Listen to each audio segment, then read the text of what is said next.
From the bleachers to the end zones, gridirons up and down the coast. Live from the largest sports team on local television. This is Friday Football Focus. I'm Shane Bieber, and you're watching Friday Football Focus. Yeah, we're bringing the high heat tonight on Friday Football Focus. I am Mike Clan. We're going to start with the 55th Battle for the Good Land, Dos Pueblos at San Marcos. Blake Devine joins us live in studio with the highlights. Last week, both Dos Pueblos and San Marcos played in emotional games with very different results. DP won an overtime thriller, while SM lost a heartbreaker in the final moments. Tonight, a crosstown matchup between two bitter rivals in the Battle of Goleta Valley. First drive of the evening's Royals QB Josh Engel takes the snap and drifts left before delivering this dime to Jackson Murillo, who comes down with the catch. San Marcos goes up early 7-0. Still in the first quarter, Engel airs it out once again, but he's intercepted by Chargers corner Emmanuel Trujillo. Defense was the name of the game in this one, and DP came to play with a hard-hitting effort. And this later led to a touchdown off the turnover as Dylan Bailey is off to the races with a 60-yard strike. Road team evens things up at 7 apiece. We're going to skip ahead to the second.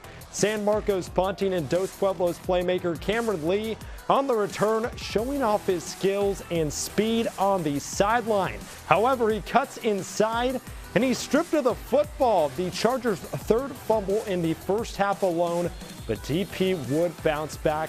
Moments before the half, Jordan Rico steps back and floats it up for Bailey, who makes an incredible catch. Chargers win 17-7. A big win for DP and their defense, who shut out San Marcos for the final three quarters. Chargers host Pacifica next week in their Channel League opener. San Marcos hosts Ventura in their Pacific View League opener. It'll also be the Royals' homecoming. Live in the studio this evening, I'm Blake Devine. Mike, back to you. Thanks, Blake. And for the first time in program history, Nipomo is off to a 4-0 start. Friday Football Focus senior reporter Dave Halley was at the Titans' homecoming game tonight against San Luis Obispo. Mike, Nipomo High School is celebrating its 20th anniversary this year. Now in that time span, the program has developed into one of the most successful in our area, producing a CIF championship, 4 league titles the past 7 years, and an NFL player. But something the Titans have never done prior to this season is start out 4-0. To make it 5 straight, they needed to beat San Luis Obispo, third all-time meeting between the teams, both sides with a win apiece. Early in the game, watch number 33, Vinny Hernandez, absolutely blowing up one of the Tigers, allowing Nate Reese to find some open space down the sideline. Reese doing the rest, going into the end zone from 37 yards out.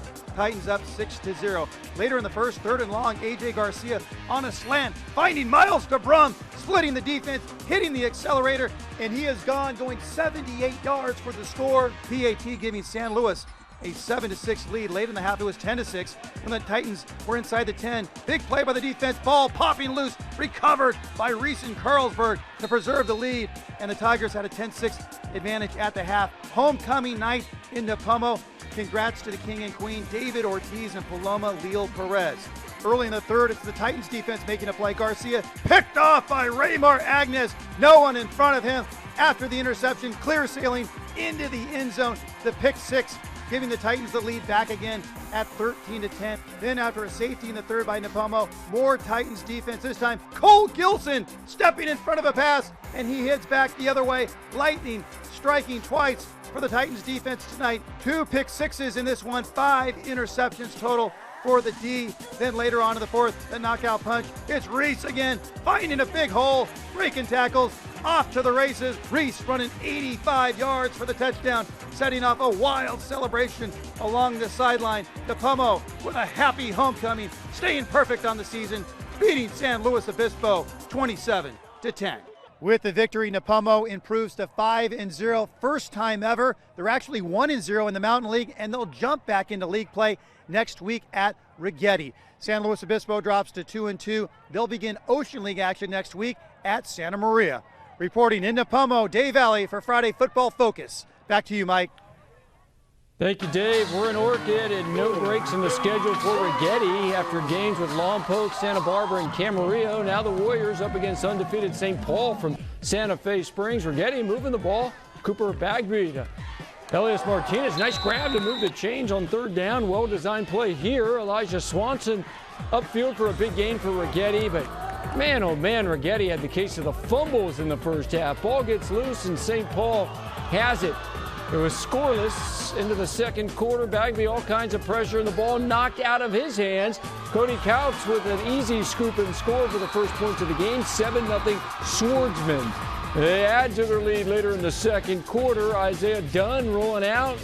Nathan Saldana there for the second touchdown of the night. 14-0 St. Paul. Give credit to St. Paul's defense. They were going after the ball. They forced 2 more first half fumbles by Rigetti. 4 Warriors turnovers in the first half alone, and they were down 14-0 at the break.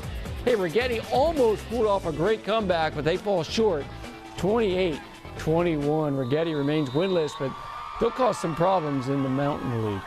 When we come back, more action in Orchid as the Rooster was at St. Joe's, and that was a thriller. Plus, undefeated Mission Prep comes to Carpinteria. Stick and stay. Those highlights on the way.